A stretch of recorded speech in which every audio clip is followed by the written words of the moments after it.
The idea of marginal deterrence is also going to kind of build in the necessity for sort of stepping down different punishments. It's about balancing the cost of precautions on one hand with the benefits from minimizing accidents, the cost of deterrence from the number of crimes that are committed. Right, courts are imperfectly calculating damages or determining whether someone is really guilty or whether someone really was negligent. Right, they might set the standard too high or too low. Eric Katie's at the law school is very interested in encouraging kind of interdisciplinary connections between the law school and other parts of campus. But last year he had us, I guess, for lunch, right, and suggested that the two of us teach a course in law and economics. When Eric approached us about this, I thought, oh, that'd be really fun, because I've seen him teach and I like the way he teaches, and I thought it would just be really fun to be in the classroom with him. You don't have to catch that many criminals if when you catch them, you have extreme punishments, right? So if you steal a loaf of bread, we could cut off your left arm.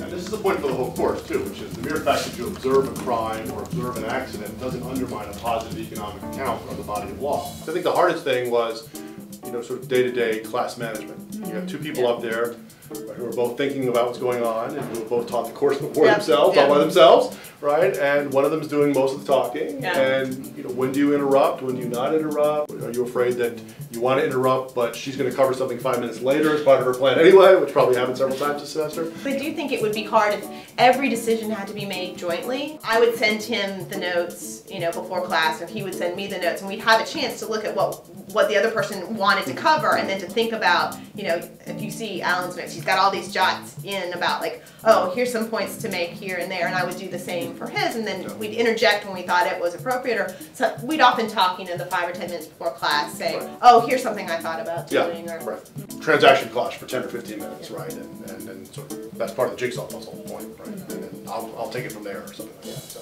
The glee that everybody gets from like, laughing at this person. I mean, what is it? I'm always going to you for my work. Schadenfreude, right?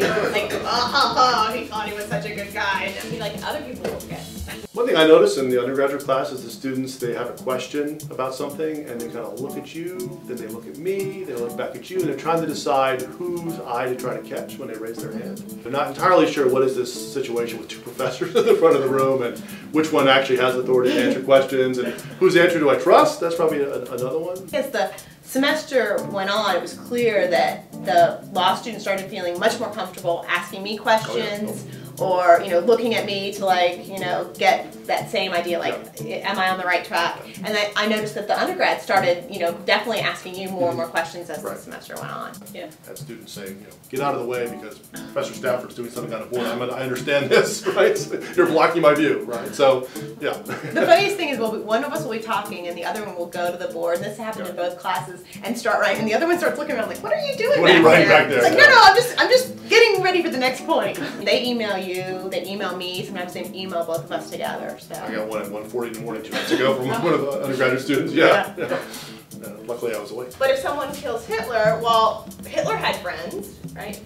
Ava, what was her name? Braun. Ava Braun, right? That would have really been hard for her to deal with. Why do you assume I know the name of Hitler's girlfriend?